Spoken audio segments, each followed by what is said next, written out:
India, the seventh largest country on the planet and the most populous in the world, with 1.5 billion inhabitants, is known for its geographical diversity, ranging from the Himalayan mountains to the beaches of Kerala. It also boasts a rich cultural, religious, and linguistic heritage. No fewer than 1,600 languages and dialects are spoken there, 22 of which are recognized by the Constitution and 2 of which are official, Hindi and English. India has 33 principal deities. It is a country full of contradictions, one that both fascinates and shocks us, and which is often evoked, quite rightly, by mentioning its vibrant colors: green, symbolizing life; yellow, representing light; orange, representing balance and libido; and red, representing victory.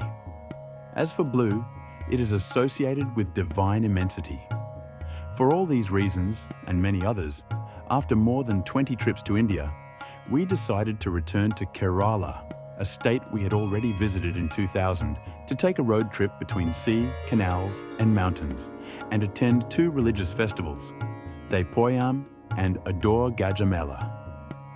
Kerala, a narrow strip of land in the southwest of the Indian peninsula, stretches for nearly 900 kilometers. Its mountains are covered in dense forests, and it is intersected by a network of lagoons and canals along the Arabian Sea coast. It is divided into 3 distinct zones: the mountains and deep valleys in the east, the central plain, made up of hills and agricultural plains, and the 580-kilometer-long coastline, where the backwaters form a vast labyrinth of canals, rich in biodiversity, that connect to the sea. Nearly 450 kilometers of waterways were used for transportation before becoming a tourist attraction. The Adore Gajamela festival takes place in the city of Adore at the Sri Parthasarathi temple. This temple is dedicated to the Lord of the same name, one of the forms of Lord Krishna. It is a religious and cultural festival whose symbolism unfolds on several levels. A celebration of honor and devotion to the divine. The elephant, its central symbol, is deeply revered in Kerala culture and Hinduism in general. It is also a communal and cultural expression, celebrating traditional arts, prayers and offerings, and ritual dances and music. The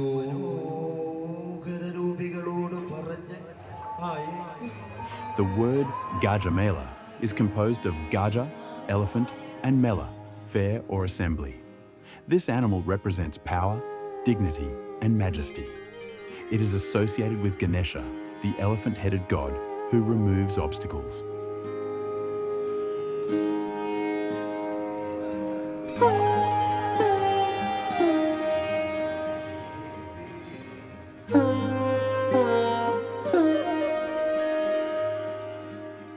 Their presence gives a sacred and grandiose aura to the procession, highlighting the grandeur of the divinity celebrated during the festival.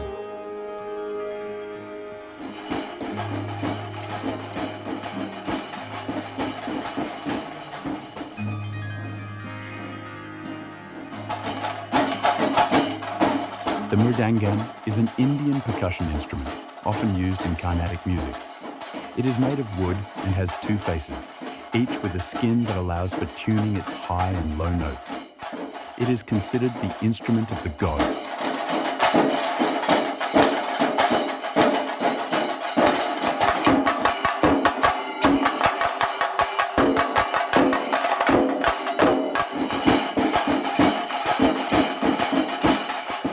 The elephant carries sacred images or symbols of the deity.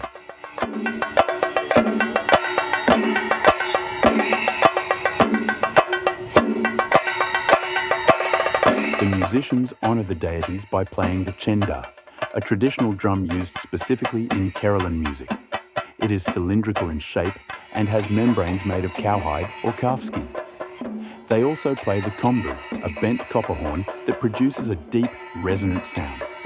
It marks the rhythm of the elephant procession and accompanies ritual dances.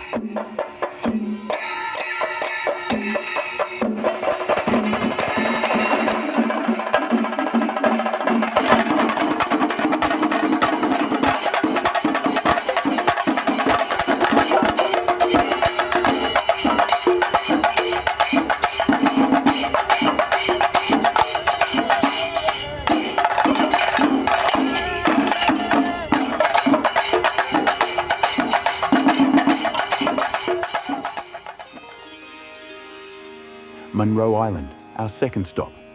Munro Island is an archipelago located at the confluence of Lake Ashtamudi and the Collada River, composed of 8 islets. It is named after Colonel John Munro, a resident of the former princely state of Travancore, and is also known as the Sunken Island of Kerala. In front of the Devasam temple, in a forest clearing, we witness the annual festival of the serpent god, Nagaraja. It is associated with rituals and celebrations in his honor. He is considered a protective deity, a symbol of prosperity and fertility.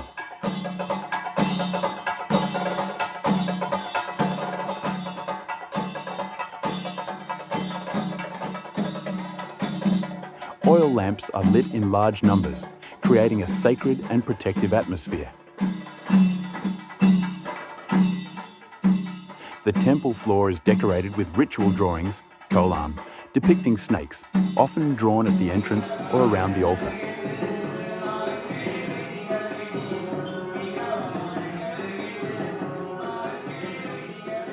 Traditional singers, like the Paluvan, perform songs to appease snakes and obtain their blessings. These songs are accompanied by instruments such as the veena, drums, and cymbals.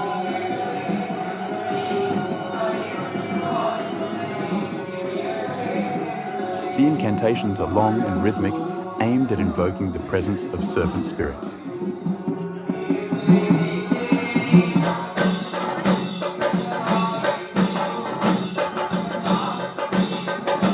The faithful also pray for the protection of their families, the fertility of the land, and rain, as snakes are considered deities of the earth and water. Participants believe that snakes, honored in this way, will protect the village from curses and natural disasters. The next morning, we were taken by boat to one of the islets of the archipelago to visit a traditional coconut rope factory.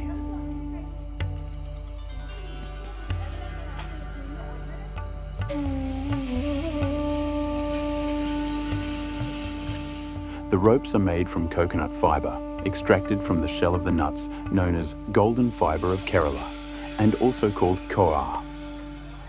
India supplies 2/3 of the world's coconut fibre production, 300,000 metric tons of coconut fibre in 2025.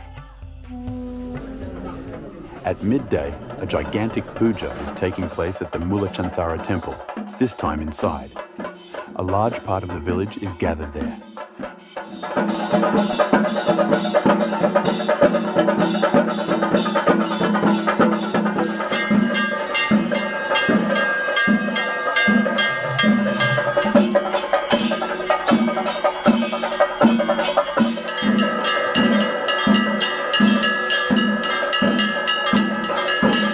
A puja is a moment of spiritual connection where one expresses faith, gratitude, and requests for protection or blessing.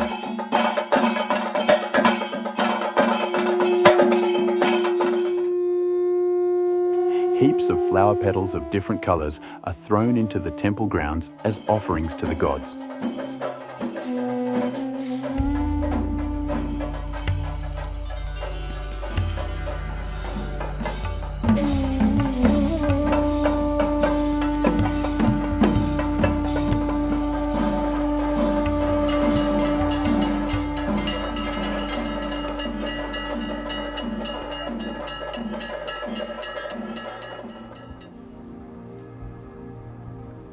During the afternoon, we take a boat trip through the narrow canals between the islands of the archipelago.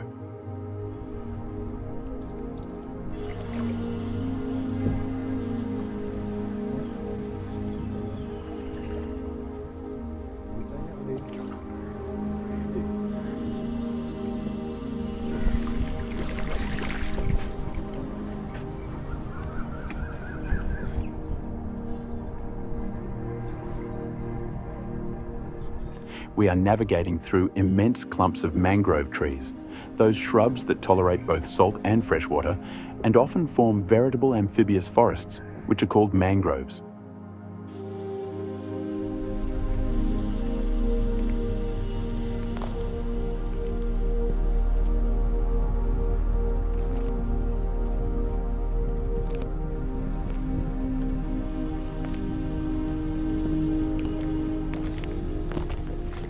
a moment of absolute serenity in a country where crowds and noise can be incredibly overwhelming.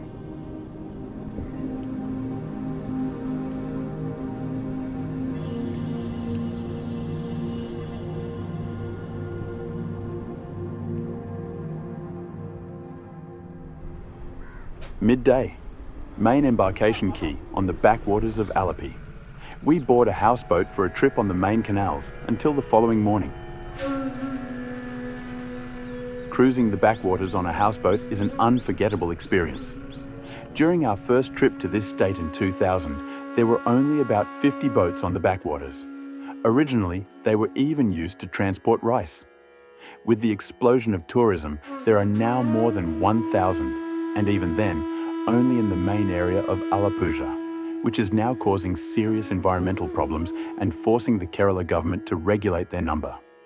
The houseboats of Kerala, called Kettuvalam, meaning knotted boat, are built using a traditional, eco-friendly and nail-free construction technique. The wooden planks are joined with coconut fibre ropes, then tightly knotted together. The joints are sealed with a natural resin, often made from cashew nuts or sap. They are constructed almost entirely from natural materials: Angeli wood for the hull, coconut fibre for the ropes, bamboo and other lightweight woods for the frame, and woven palm leaves for the roof. During a stopover, we discover the Basilica of St. Mary Chambakulam on the edge of the canal, one of the oldest Catholic churches in India, built in 427, which blends Syrian and Portuguese architectural styles.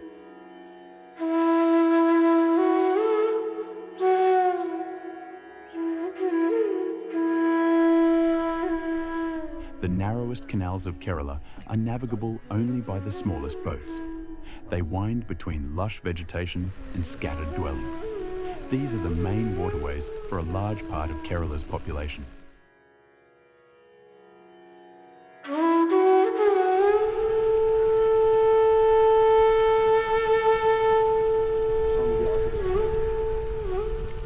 Today's houseboats are generally improved with a reinforced structure, a powerful engine, and tourist amenities: comfort, safety, bathroom, hot water, and air conditioning. Nevertheless, a houseboat trip remains a unique experience immersed in the tropical landscape of the backwaters, allowing you to observe the daily life of the villagers along the banks and witness magnificent sunsets.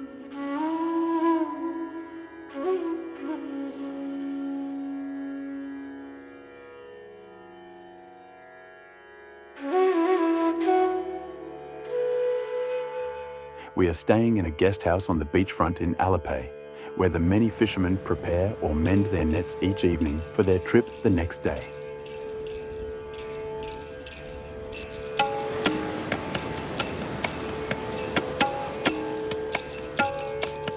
Sunday, February 1st, is the day of the Thaipuyam festival in Haripad. It is one of the most spectacular celebrations in South India. It takes place in and around the Sri Subrahmanya Swami temple.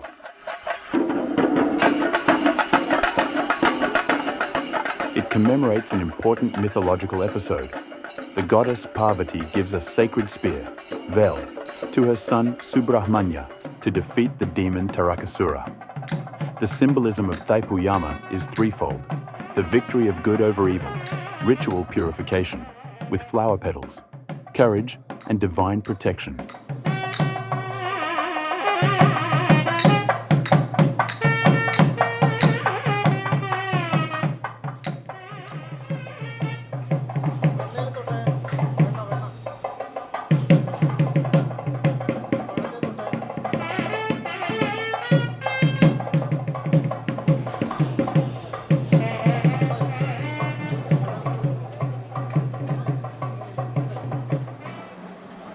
Devotees carry kavadis, decorated structures, and walk to the temple dancing, accompanied by chendas, drums.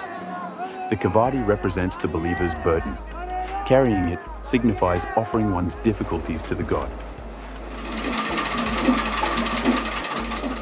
Dance represents ecstasy and surrender to the divine.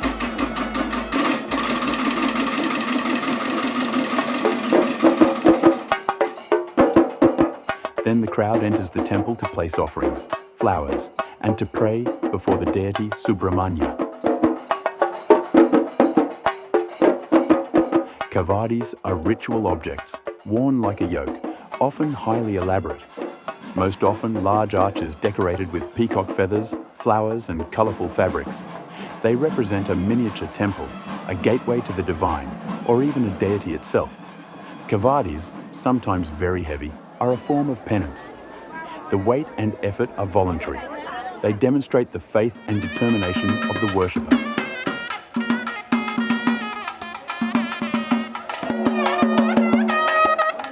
Physical exertion leads to intense concentration or a trance-like state. The devotee transcends their physical body to draw closer to the divine. It is a combination of voluntary suffering, offering, prayer, and spiritual transformation.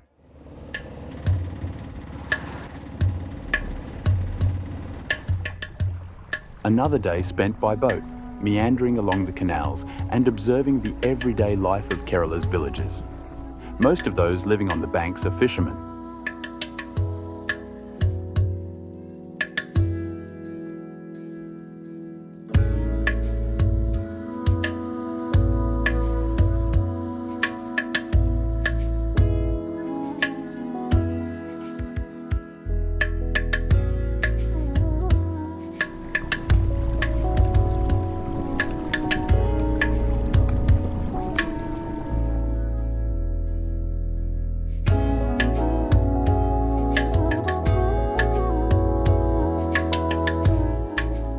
Life seems to flow here with peace and serenity.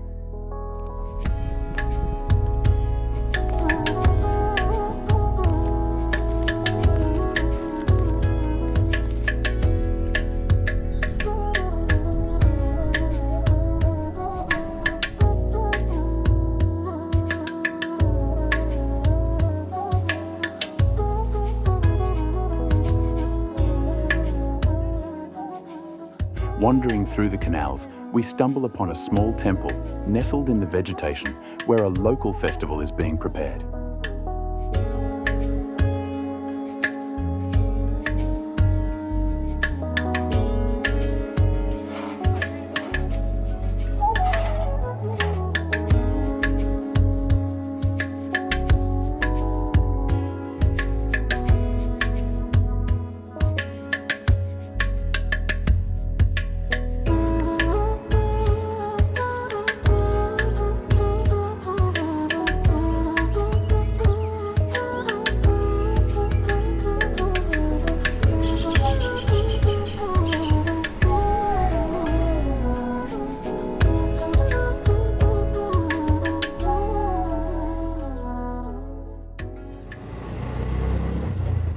Trivandrum, whose full name is Thiruvananthapuram, meaning City of the God Ananta, is the link in our journey between backwaters and mountains. The metropolitan area has a population of 1 million. It is the capital and most populous city of the state of Kerala. The Sri Padmanabhaswamy temple is dedicated to Vishnu. It is one of the 108 sacred temples of India. We are not allowed to enter it, nor to photograph it up close.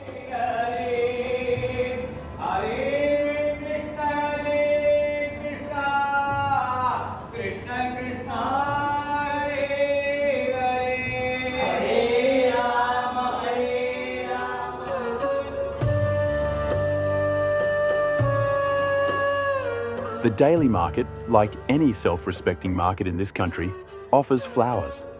Tons of flowers in all shapes and sizes.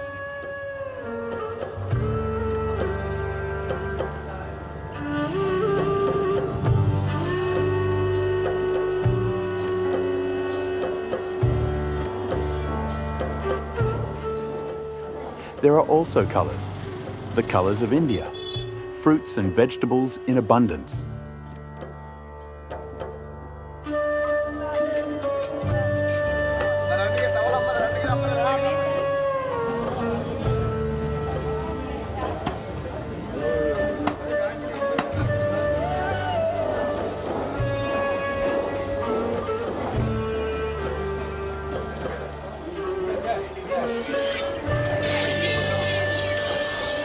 The fish district has plenty of appeal for those who don't mind strong smells.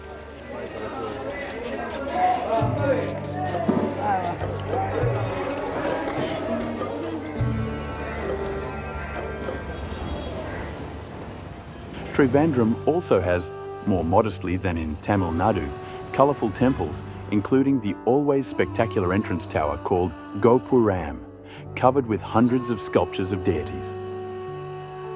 Day 10 of our road trip. Thakadi is located at nearly 1,000 metres altitude in the Western Ghats mountain range, a 5-hour drive from Trivandrum and just a few kilometres from Tamil Nadu. The town is situated on the edge of Periyar National Park, a wildlife sanctuary covered in dense evergreen forest.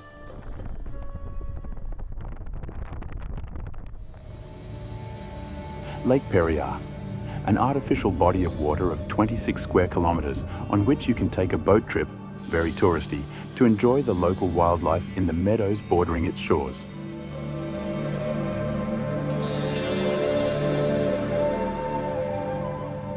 You might spot deer, egrets, kingfishers, wild boars, otters, or elephants.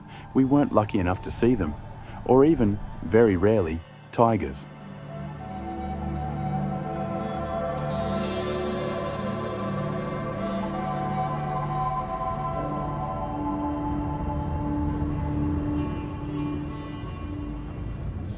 The birds nest on the trunks of dead trees, submerged during the creation of the lake, which dot the surface of the water.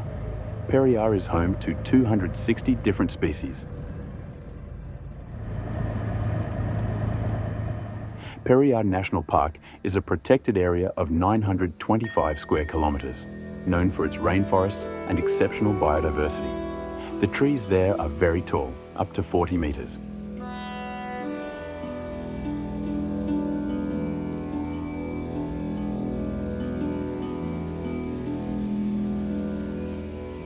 What could be more logical in the land of spices than to visit Abraham's spice garden in Kumili to discover its full range?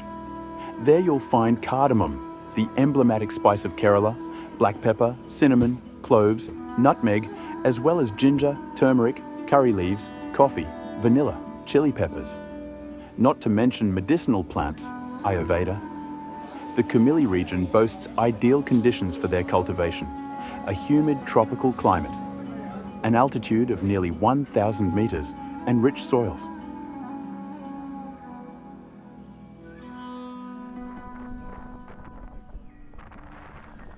The Munnar region, at an altitude of 1,600 metres, in the heart of the Western Ghats in the Idukki district, is a jewel of Kerala, famous for its vast tea plantations and breathtaking landscapes.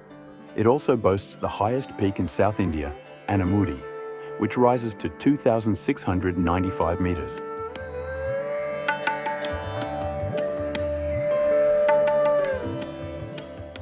This verdant, man-made landscape has a unique history.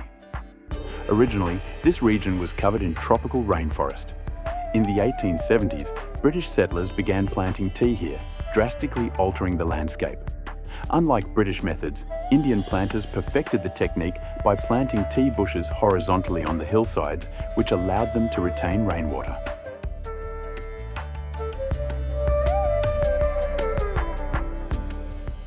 The different types of tea, white, green, and black, come from the same plant. It is the processing of the leaves that determines their type. A distinctive feature of the region is the use of silver trees planted among the tea bushes to retain moisture and enrich the soil with essential minerals. These trees contribute to the development of the plantations and maintain the ecosystem in balance. Exclusively, women pick the tea, using electric combs to shave the leaves, while the young shoots are still hand-picked in the state of Assam and in Sri Lanka. It's a long and arduous task, which they begin at the crack of dawn.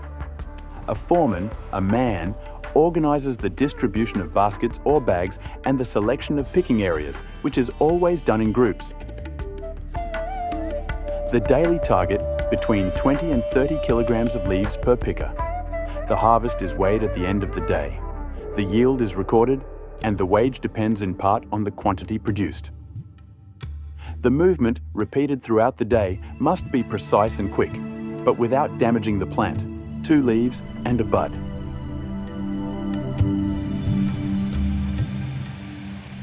We rented a Jeep with an experienced driver to go up to the Kolukumalai Peak on a completely wrecked track.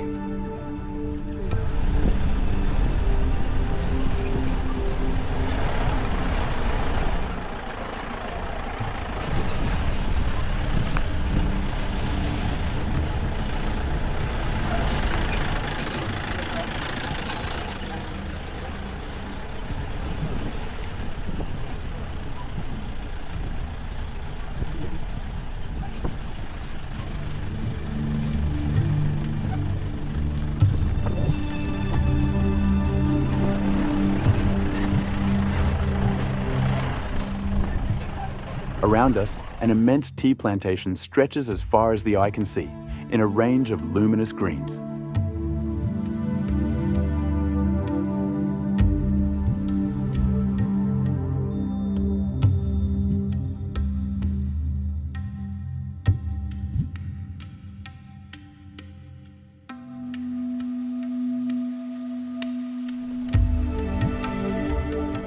The view is exceptional, despite the mist that is spreading.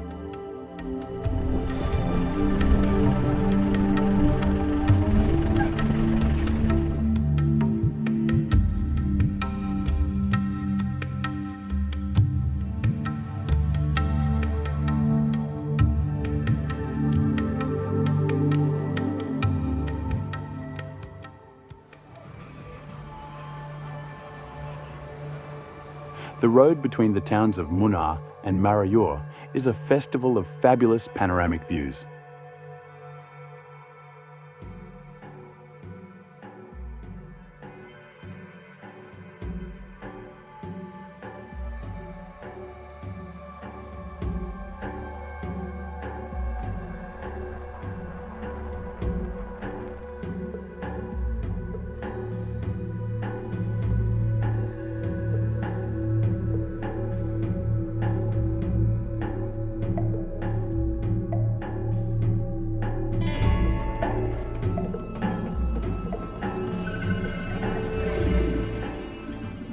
On the way back, we stopped by the roadside to observe the black monkeys, which we are told are rare, and that they come every evening to hang out in this eucalyptus forest.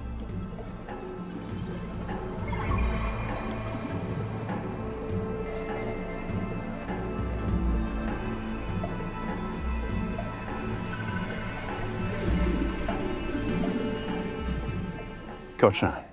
We are staying in the heart of the old town and strolling from the morning through the Jewish quarter, where you can discover the venerable Paradesi synagogue, built in 1568.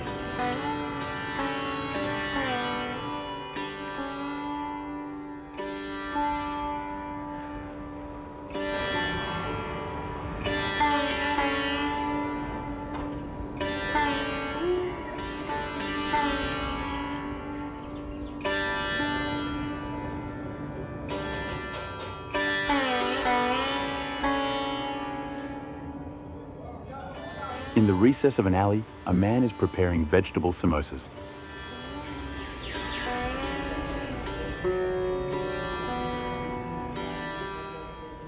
Here is a Jain temple. There's a church. Cochin is a city with strong religious diversity.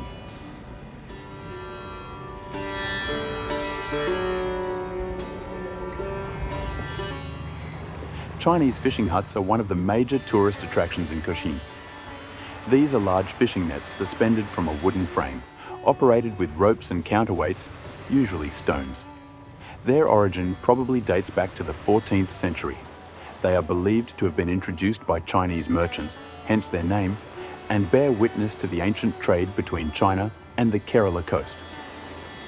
The Chinese fishing net is both a cultural symbol, the iconic image of Cochin, and a unique visual spectacle, but it is still used for local consumption.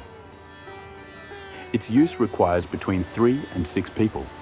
It is submerged in the water for a few minutes and then hauled up with small fish, crabs, or shrimp. A traditional fishing method. Thousands of inhabitants still live exclusively from fishing in Cochin, nets, boats, or carolets.